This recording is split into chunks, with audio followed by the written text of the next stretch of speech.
날이 참 덥습니다. 그래서 이렇게 선선한 데 오면은 나도 모르게 눈이 감기고 잠이 오기 일상인데 자연스러운 겁니다.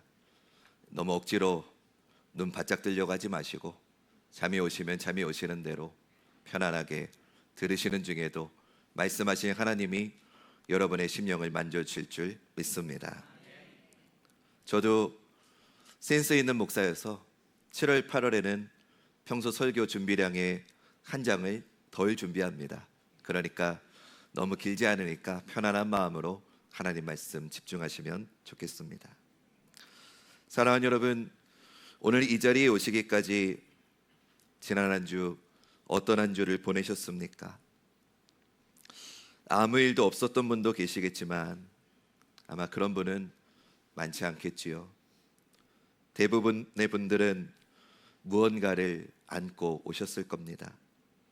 해결되지 않은 걱정, 말하지 못하는 슬픔, 혼자 삭혀야 했던 눈물, 그것들을 가슴에 품은 채 오늘 이 자리에 앉아 계실 겁니다. 어쩌면 이런 분도 계실 겁니다. 사실 오늘 교회 오고 싶지 않으셨던 분들 말입니다. 몸이 무겁고 마음이 멀어서 그냥 집에 있을까 하다가 억지로 나오신 분도 계실 겁니다. 어찌되었건 지금 이 자리에 앉아 계십니다. 저는 그것만으로도 오늘 하나님께서 여러분들에게 하실 말씀이 있으시다고 믿습니다. 오늘 우리가 함께 읽은 말씀에 이런 구절이 있습니다. 우리는 마땅히 기도할 바를 알지 못하나. 우리는 마땅히 기도할 바를 알지 못하나. 이건 단순히 2000년 전 로마의 성도들만의 이야기는 아닙니다. 지금 이 자리에 앉아 있는 저와 여러분 우리들 모두의 이야기입니다. 기도해야 되는 건 알지만 무슨 말을 해야 될지 모를 때가 있죠. 하나님께 나아가야 하는 건 알지만 차마 발이 떨어지지 않을 때도 있지요. 그것이 우리의 솔직한 모습일 겁니다. 그런데 오늘 말씀은 그 자리에서 멈추지 않습니다. 우리가 기도할 수 없을 때 성령님이 우리를 대신해서 간구해 주신다고 말씀합니다. 그리고 그 성령님은 우리를 누군가를 위해 대신 기도하는 자리로 우리를 이끄신다고 오늘 본문은 우리에게 말씀해 주고 있습니다. 저는 오늘 주시는 말씀을 통해 세 가지를 여러분하고 생각해 보려고 합니다. 첫 번째는 우리 주변에 기도할 수 없는 사람들의 현실을 생각해 보려고 합니다. 두 번째, 그런 그들을 위해서 대신 기도의 자리에 서라는 부르심의 말씀을 생각해 보려고 합니다. 그리고 마지막 세 번째, 우리가 그 기도의 자리에 있을 때 그 기도 안에서 우리가 누리게 되는 기쁨을 여러분과 함께 나누어 보려고 합니다. 우리 다시 한번 오늘 본문 26절 전반절 말씀 우리 앞에 화면 보시면서 함께 읽어보겠습니다. 시작.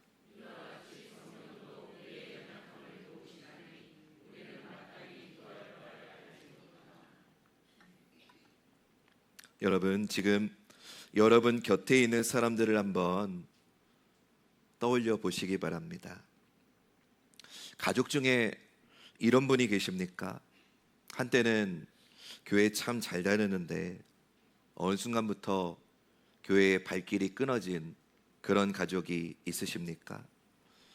무슨 일이 있었는지 어디서부터 멀어진 건지는 정확히 알 수는 없지만 지금은 하나님과 아주 먼 곳에 서 있는 것 같은 그 가족이 있으십니까? 그 사람을 지금 여러분 마음속에 한번 떠올려 보십시오. 직장 동료 중에 혹은 이웃 중에 이런 분이 계십니까? 겉으로는 괜찮아 보이는데 자세히 보면은 그 사람의 눈가에 이 피로가 느껴지는 그런 분 있지 않습니까? 요즘 어때요? 라고 물어보면 그냥 그렇죠 뭐, 바빠요. 정신없어요. 이렇게 대답은 하지만 그 말 뒤에 뭔가 더 깊은 무언가가 있을 것 같은 그런 사람 있지 않습니까? 그런데 지금 그 사람은 기도라는 것을 전혀 알지 못합니다. 하나님께 지금 자기의 처지를 가져갈 생각조차도 하지 못합니다. 혹은 여러분 자신이 그런 시절을 지나온 적이 있지는 않으십니까? 너무 지쳐서 기도할 힘조차 없었던 때 말입니다. 하나님이 계신 건 알겠는데 그분께 무슨 말을 해야 할지 몰랐던 때 말입니다. 교회에는 나왔지만 예배가 끝나고 돌아서는 순간 아무것도 달라지지 않는 것 같아서 허전했던 그 시절 말입니다. 사도 바울은 우리의 그런 상태를 정확하게 짚습니다. 마땅히 기도할 바를 알지 못한다고 말입니다. 이거는 게으름의 문제가 아닙니다. 의지만의 문제도 아닙니다. 이건 우리 모두가 죄로 인해서 파손된 우리 모든 인간이 공통적으로 안고 있는 영적 무능함입니다. 고통이 있습니다. 울고 싶습니다. 그런데 어디를 향해서 울어야 되는지를 모릅니다. 부르짖고 싶은데 그 부르짖음이 닿는 곳이 어딘지 알 수 없습니다. 이것이 우리 주변 세상의 실제 모습이겠지요. 소음으로 가득하지만 영적으로는 깊이 침묵해 있는 세상입니다. 고통은 흘러넘치지만 그 고통을 하나님께 가져가는 사람은 없는 세상입니다. 그런데 오늘 말씀이 그런 세상 가운데 살아가는 우리에게 이렇게 묻는 겁니다. 그렇다면 그 사람들, 그 세상을 앞에 두고 오늘 너희는 어느 자리에 서 있어야 하겠느냐고 말입니다. 우리 26절 하반절 말씀 함께 읽어보겠습니다. 시작.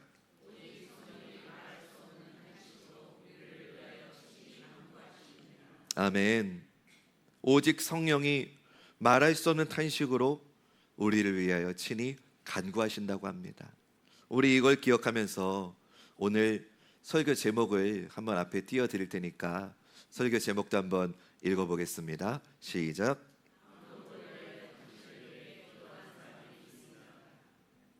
한 번 더 고백해 볼까요? 시작.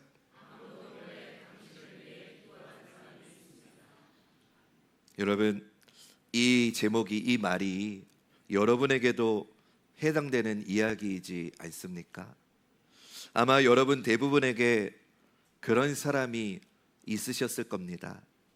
지금 여러분이 이 자리에 계시다는 것 자체가 누군가의 기도 위에 서 있다는 증거입니다. 어머니가 여러분들을 위해 기도하셨을 겁니다.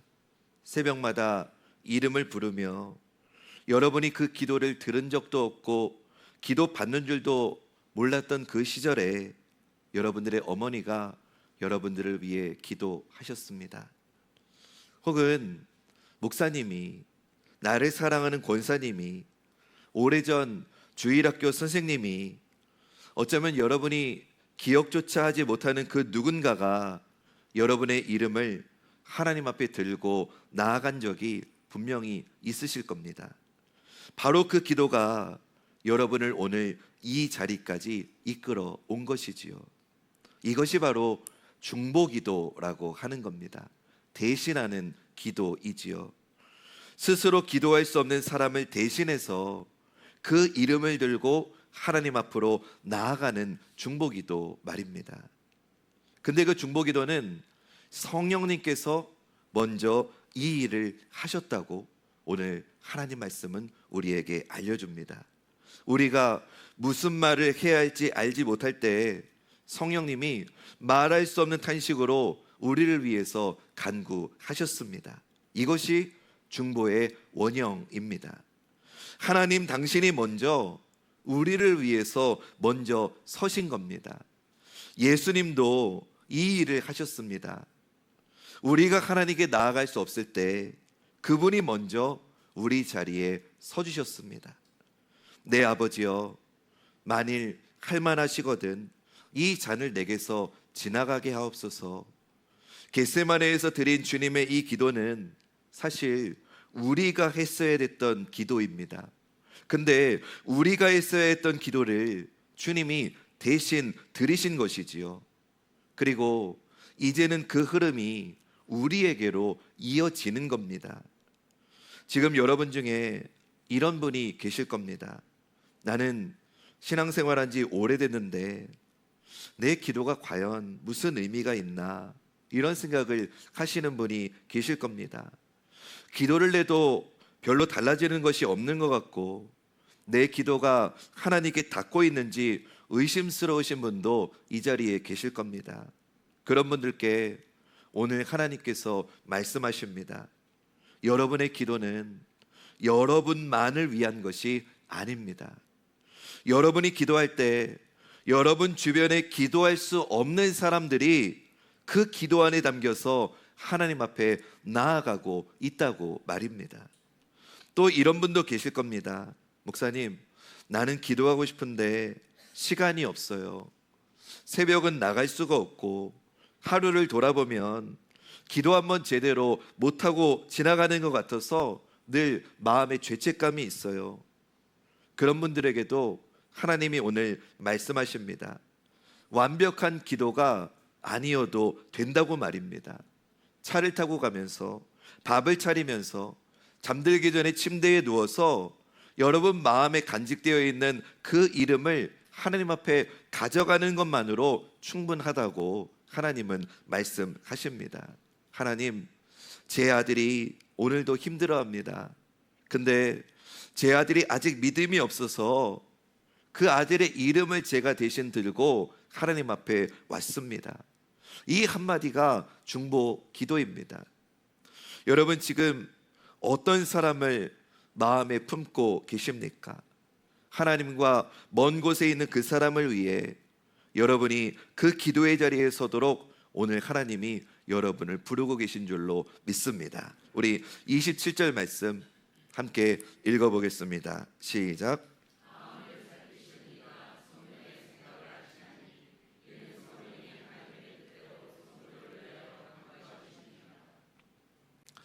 중보기도 하면은 이런 오해하시는 분들이 있습니다. 중보기도는 다른 사람을 위해서 나의 에너지가 소모되는 일이라고 생각하는 분들이 있습니다. 내 에너지를 써서 남을 돕는 일이라고 생각하는 분들이 있습니다. 그러나 실제로 중보기도를 해보신 분들은 아실 겁니다. 오히려 그 기도 안에서, 그 중보하는 기도 안에서 내가 더 채워진다는 것을 말입니다. 왜 그렇습니까? 오늘 본문 27절이 그 이유를 말해줍니다. 마음을 살피시는 이가 성령의 생각을 아신다고 말입니다. 내가 누군가를 위해 기도할 때 성령이 그 기도를 하나님의 뜻에 맞는 언어로 다듬어서 하나님께 올려주신다는 겁니다. 내 기도가 불완전해도, 기도할 때 내 마음이 때로는 많이 흔들려도 성령님이, 내 마음을 아시는 성령님이 나와 함께 하시기 때문에 나의 그 불안하고 흔들리는 기도라 할지라도 성령님이 나와 함께 하셔서 그 기도를 하나님께 상달되도록 성령님이 도와주신다고 오늘 하나님 말씀은 우리에게 알려주고 있습니다. 지금 이 자리에 이런 분이 계실 겁니다. 목사님, 나는 요즘 내 신앙이 너무 메말랐어요. 기도해도 감동도 없고 말씀을 읽어도 예전 같은 울림이 없어요. 그분들께 저는 이렇게 권면을 드리고 싶습니다. 나 자신을 위한 기도가 막혔을 때 다른 사람을 위해 기도를 시작해 보시기 바랍니다. 다시 말씀드립니다. 나 자신을 위한 기도가 막혔을 때는 다른 사람을 위해서 기도를 시작해 보시기 바랍니다. 나를 위한 기도 제목이 없어도 옆에 있는 사람의 이름을 부르면서 기도를 시작하다 보면 어느새 굳게 닫혔던 내 마음이 열리게 되고 내 눈이, 내 마음이 다시금 은혜 가운데 젖어든다는 것을 경험하게 되실 겁니다. 중보기도는 다른 사람을 살리는 일이기도 하지만 사실은 그 과정에서 기도하는 내가 먼저 살아나는 일이기도 합니다. 또 이런 분도 계실 겁니다. 목사님, 나 참 오래 기도했는데요, 도저히 응답이 없는 것 같아서 나 너무 지쳤어요. 맞습니다. 우리는 때로 하나님이 침묵하시는 것처럼 느껴질 때가 있습니다. 그러나 여러분 기억하십시오. 하나님은 침묵하지 않으십니다. 다만 우리가 보지 못하는 곳에서 하나님은 일하고 계십니다. 내가 그동안 오랫동안 기도해온 그 사람이 어느 날 갑자기 교회에 나왔다는 그 소식을 여러분 들어보신 적 있으십니까? 아무런 예고도 없이 그냥 교회 문 열고 들어왔다는 그 순간, 그것이 저는 하나님의 침묵 너머에서 일하시는 흔적이라고 믿습니다. 그리고 그 뒤에는 반드시 아무도 몰래 기도한 누군가가 있었습니다. 제 개인적인 집안 사정 이야기를 함을 좀 양해해 주시며 들어주시면 감사하겠습니다. 저는 3대째 목사입니다. 저희 외할아버지가 감리교 목사님이셨고, 저희 어머니가 지금 순복음교단 목사님이시고, 제가 3대째 목사를 하고 있습니다. 근데 외가 쪽 집안은 목회자 집안이지만 저희 아버지 쪽 집안은 이 경상도 사나이 집안, 그리고 의리에 죽고 의리에 죽는 이 경상남도 사나이, 이런 그 기문 기고 아니면 아닌 그런 아버지 밑에서 자랐습니다. 그렇기 때문에 저는 믿지 않는 가족들이 있는 가정의 아픔을 누구보다 잘 알고 있습니다. 정말 신앙이 다르면 그 가정이 얼마나 힘든지도 누구보다 잘 알고 있습니다. 그런데 저희 아버지는 도저히 교회에 나갈래야 나갈 수 없는 그런 분이셨습니다. 누가 봐도 그랬습니다. 그런데 제가 20살 돼가지고 제가 신학교에 들어갔던 그 순간, 제가 볼 땐 아무 이유 없이 그냥 저희 아버지가 교회를 나가시는 겁니다. 그 이유를 지금도 저는 모르겠습니다. 지금 저희 아버지에게 저희 어머니가 막 전도를 해가지고 막 했다고 해가지고 나갔을 것 같지 않습니다. 왜 우리 아빠가 갑자기 20년이 지나서 교회라는 곳을 나갔을지 저는 도무지 이해가 되지 않습니다. 근데 제 머리로는 이해가 되지 않는데, 제가 그냥 한 가지 믿는 것은 있습니다. 20년에 저희 엄마의, 아내의 20년의 눈물의 기도를 하나님은 반드시 듣고 계셨던 겁니다. 그래서 사람의 방법으로는 도저히 이해가 되지 않는 건데 그냥 이유 없이 오는 겁니다. 그냥 이유 없이 교회 오는 겁니다. 그래서 제가 너무 궁금해가지고, 아빠 교회 왜 왔어? 아빠 교회 왜 오는 거야? 그랬더니 아빠도 멋쩍은가 봅니다. 뭐라고 뚜렷이 대답을 못합니다.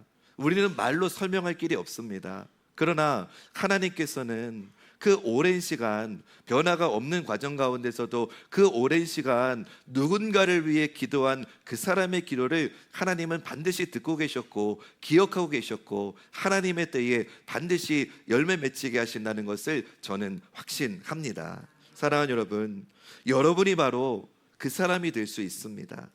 누군가의 인생에서 하나님께로 돌아오는 가장 결정적인 역할을 하면서도 아마 그 사람은 평생 모를 수도 있습니다. 그러나 하나님은 아십니다. 마음을 살피시는 분이 성령의 생각을 아신다고 했습니다. 여러분이 아무도 모르는 새벽에 아무도 듣지 않는 그 기도를 드렸어도 하나님은 다 들으셨습니다. 그 기도 위에서 하나님은 오늘도 일하고 계십니다. 이것이 중보 기도자가 누리는 하늘의 기쁨입니다. 화려하지 않아도, 드러나지 않아도, 알아주는 사람도 없지만 그 기도 안에서 하나님과 가장 가까운 자리에 서게 되는 그 중보 기도의 기쁨, 세상이 줄 수 없는 그 기쁨을 무릎배 자리에서 나아감으로 누리실 수 있는 저와 여러분, 우리 모두 되시기를 주님의 이름으로 축원합니다. 저는 오늘 말씀을 마치면서 여러분들께 한 가지 부탁을 드리고 싶습니다. 지금 이 순간 여러분 마음에 떠오르는 그 한 사람을 지금 되새겨 보십시오. 하나님께 나올 수 없는 그 사람, 기도라는 것을 알지 못하는 그 사람, 혹은 알면서도 너무 지쳐서 더 이상 무릎 꿇을 힘조차 없는 그 사람, 그 사람이 여러분의 가족일 수도 있고 오래된 친구일 수도 있고 매일 마주하는 이웃일 수도 있습니다. 그 사람의 얼굴이 지금 여러분 마음에 떠오르고 있다면 그건 이미 하나님이 여러분에게 주시는 신호입니다. 네가 그 사람을 위해 기도하라고 말입니다. 이번 한 주간 동안 그 이름을 들고 하나님 앞에 나아가 보세요. 길게 기도하지 않아도 괜찮아요. 아침에 눈 뜨면 한마디 한번 해보세요. 하나님, 오늘도 그 사람을 기억해 주세요. 그 사람이 아직 믿음이 없어서 스스로 하나님께 올 수가 없어서 제가 대신 그 사람의 이름을 들고 하나님 앞에 나왔습니다. 그 기도가 쌓여갈 때 여러분 반드시 보게 될 겁니다. 닫혔던 문이 열리게 되는 것을 보게 되실 겁니다. 돌아섰던 사람이 돌아오는 것을 경험하게 되실 겁니다. 그리고 그 순간 여러분 아시게 될 겁니다. 하나님은 한 번도 침묵하신 적이 없으셨다는 것을 말입니다. 사랑하는 여러분, 언젠가 여러분이 지금 마음에 품고 기도하는 그 사람이 이 자리에 나와서 함께 예배하는 날이 올 줄 믿습니다. 그때 그 사람은 모를 겁니다. 자신이 오늘 이 자리에 앉아있기까지 아무도 몰래 자기를 위해 기도한 사람이 있었다는 것을 모를 겁니다. 그러나 하나님이 알고 있습니다. 뭐라고 설명할 길은 없는데, 왜 이런 일이 일어났는지 도무지 납득할 길은 없는데, 하나님이 우리의 기도를 들으시고 하나님의 때에 하나님의 방법으로 나를 위해 기도한 누군가의 기도를 들으셔서 여러분들의 기도를 응답해 주실 줄로 믿습니다. 누군가를 이 자리로 이끌어오는, 아무도 몰래 기도하는 그 한 사람이 오늘 여러분 되시기를 주님의 이름으로 축원합니다.